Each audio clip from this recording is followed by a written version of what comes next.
Merci Noé. Alors, oui, c'était un webinaire très dense. Enfin, il y a beaucoup de choses qu'on peut vous partager. Là, on a fait des choix de vous partager une partie de, voilà, des bonnes pratiques qu'on peut prodiguer, mais enfin, voilà, là, on peut vraiment être bien plus détaillé que ça. Et du coup, notamment, la première chose que je vous invite à faire, c'est peut-être vous renseigner. Et si vous voulez aller plus loin, prendre connaissance du guide dont on vous a parlé, là, donc réussir un projet de qualité donc de l'ADEME, qui se base sur les rapports d'audit de terrain qui avaient été réalisés.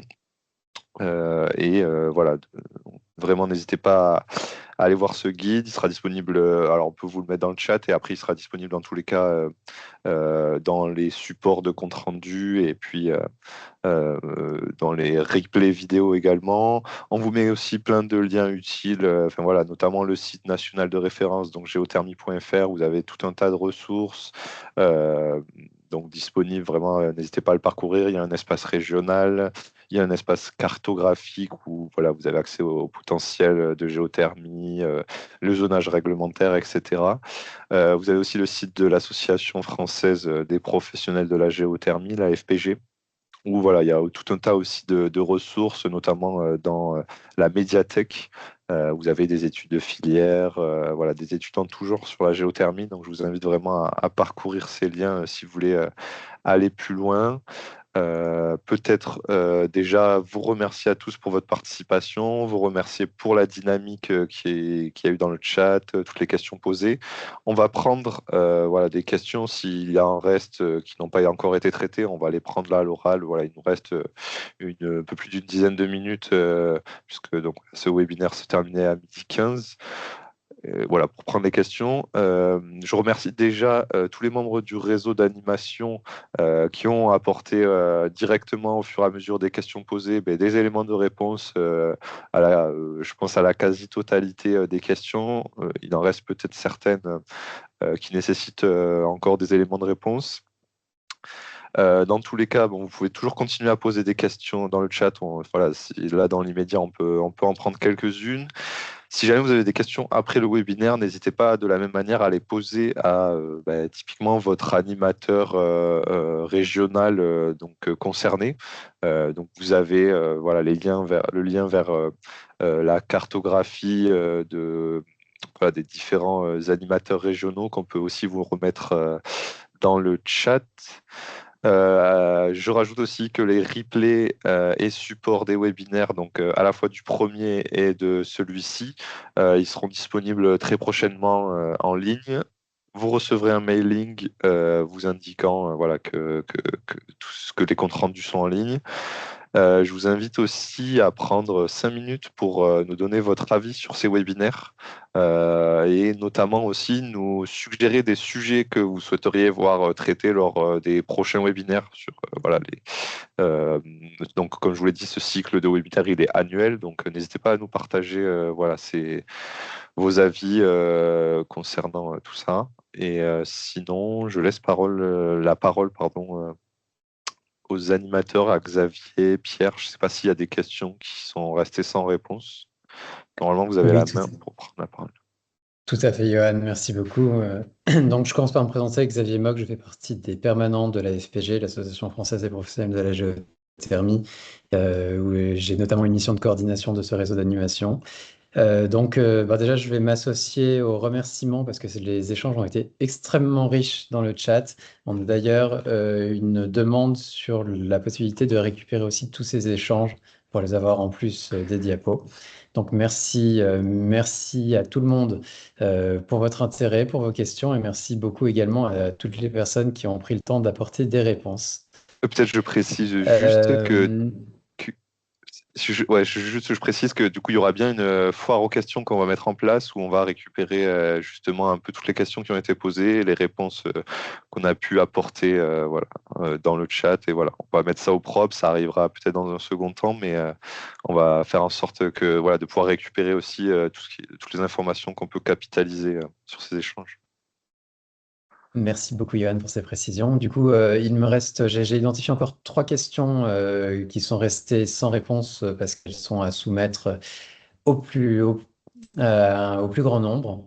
Il y avait une première question qui était relative au réseau d'émetteurs pour tout ce qui n'était pas qui rêvait en fonctionnement froid ou géocooling, donc froid actif, froid passif. Donc, partons du constat que beaucoup de bâtiments sont équipés de radiateurs en fonte ou en acier. Et comment est-ce qu'on fait pour adapter le réseau de distribution interne du bâtiment pour permettre ce froid actif ou passif? Ouais, je peux répondre éventuellement. Alors effectivement, si vous êtes sur des radiateurs, vous ne pourrez pas produire de froid à partir de vos radiateurs, ni actif ni passif, parce que vous avez un risque de condensation. Donc il va falloir rajouter, en fait, si vous voulez rafraîchir le bâtiment, des émetteurs adaptés, qui pourraient être des ventiloconvecteurs à eau, donc de l'air qui va être soufflé, hein, pour pouvoir produire du froid. Après, ces ventiloconvecteurs à eau, on peut aussi éventuellement les utiliser en hiver pour produire de la chaleur. Ça permet de compléter aussi les radiateurs et puis de baisser la température de l'eau. Donc on en revient à la loi d'eau et du coup d'améliorer les performances de l'installation en hiver et de produire du froid en été. Merci Edouard pour ces précisions. Et puis j'ajouterais que souvent une bonne pratique également en dehors du résidentiel individuel consiste à aller voir si on a une centrale de traitement d'air qu'on peut très souvent équiper d'une batterie froide et qui permet de répondre à ses besoins. Je peux vous donner comme exemple le bâtiment de la CAF du Loiret à Orléans qui a opté pour cette solution. Euh, une deuxième question a été posée. Est-ce que quelqu'un connaît des projets pilotes qui ont choisi des dimensionnements limités en misant sur la sobriété pour écréter les pointes de demande, ou bien éventuellement avec des systèmes de stockage surdimensionnés qui permettent de supprimer les appoints? Donc dans les deux cas, c'est pour s'économiser l'investissement d'un appoint ainsi que son contenu carbone plus élevé. J'avais répondu que pour ma part, je ne connaissais pas de tel projet qui Mm. s'était orienté de la sorte, mais si quelqu'un en connaît, n'hésitez pas à les faire remonter à Erwan Gali. Ouais. Moi, j'aurais du mal à en partager moi, de mon côté. Et bien, En tout cas, c'est voilà, a priori, intéressant comme projet. S'il y a des retours d'expérience, je peux te poser des questions. S'il y a des retours d'expérience par la suite, ce serait intéressant de partager. et c'est vrai qu'on Complètement. peut tout à fait imaginer pour un bâtiment bien isolé et avec un petit peu d'inertie, qu'on laisse tout simplement la température dériver et peut-être perdre 0,2 ou 0,3 degrés, ce qui est peut-être pas très gênant, et il correspond à ces aspects de sobriété. Ouais. Pourquoi pas? Euh, une dernière question qui est apparue juste à la fin et donc on n'a pas eu le temps d'y répondre en direct. Existe-t-il des moyens simples de raccorder une pompe à chaleur au circuit d'une ancienne chaudière fuel pour la conserver comme système d'appoint lorsque la température de fonctionnement est de l'ordre de 50 degrés?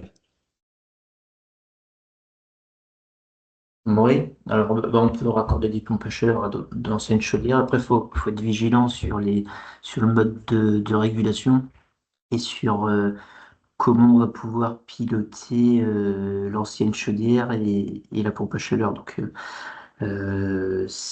tout n'est pas toujours compatible en fonction de toutes les régulations. Alors, parfois, c'est raccordé plutôt du coup en système alternatif parce que c'est le plus simple. C'est plus simple qu'en parallèle.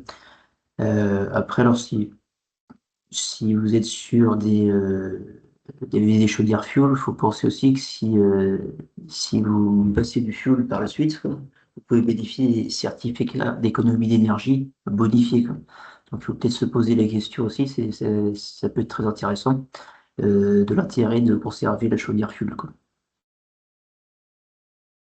Merci beaucoup, Edouard, pour ta réponse. Je te rejoins complètement et je viens compléter également en disant que lorsque la température de fonctionnement est de l'ordre de 50 degrés, souvent on n'a pas de problème de débit dans les émetteurs, ce qui déjà est une bonne chose.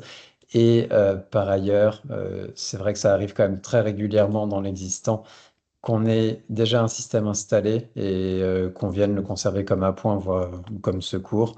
Cela étant, comme vient de le mentionner Edouard, peut-être que ça va de moins en moins se voir, puisque depuis le début de l'année, on peut prétendre à une bonification au titre des certificats d'économie d'énergie, dès lors qu'on supprime au moins un système à énergie fossile.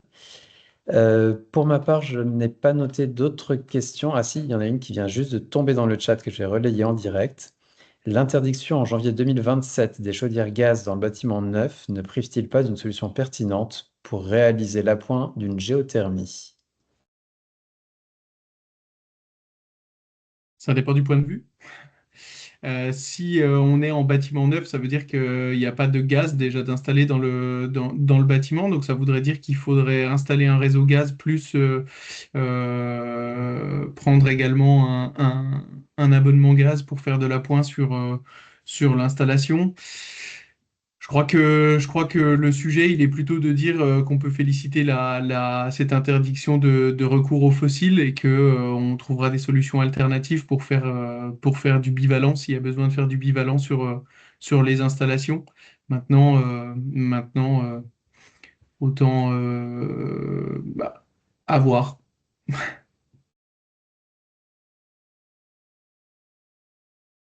Merci Noé. Alors, je vois qu'on a une autre question qui a été posée et Pierre vient juste d'y répondre dans le chat, donc je vais vous laisser en prendre connaissance, surtout la personne qui l'a posée. Et je me permets de vous relayer quelqu'un qui a un exemple d'un petit projet d'école rénovée. Donc c'est en lien avec ce qu'on disait sur les appoints. Il joue sur le démarrage de la relance de température le matin pour éviter de déclencher l'appoint électrique pour les appels de puissance, mais ceci nécessite une forte implication des usagers. Mm. À mon sens, c'est plutôt une bonne pratique, puisque il s'agit, on est sur des besoins qu'on peut différer. Donc, le fait de programmer un réduit est une bonne chose dès lors qu'on est sur des durées suffisamment longues, mais qui dit réduit dit également relance pour remonter en température. Et rien ne nous oblige à ce que la relance n'ait lieu que 20 minutes avant le moment où on a besoin d'avoir toute la chaleur dans le bâtiment. On peut tout à fait envisager d'allonger cette durée de relance, surtout lorsqu'il fait très froid dehors. Je pense que nous sommes arrivés au bout de ce webinaire ou des questions également. Il est 12h14. Johan, est-ce que je te laisse le mot de la fin? Oui, merci Xavier.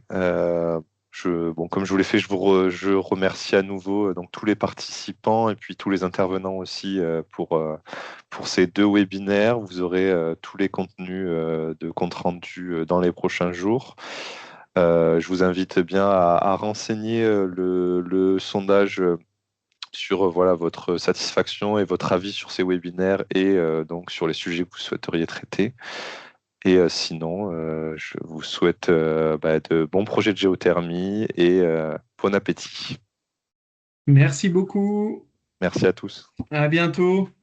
Merci, au revoir.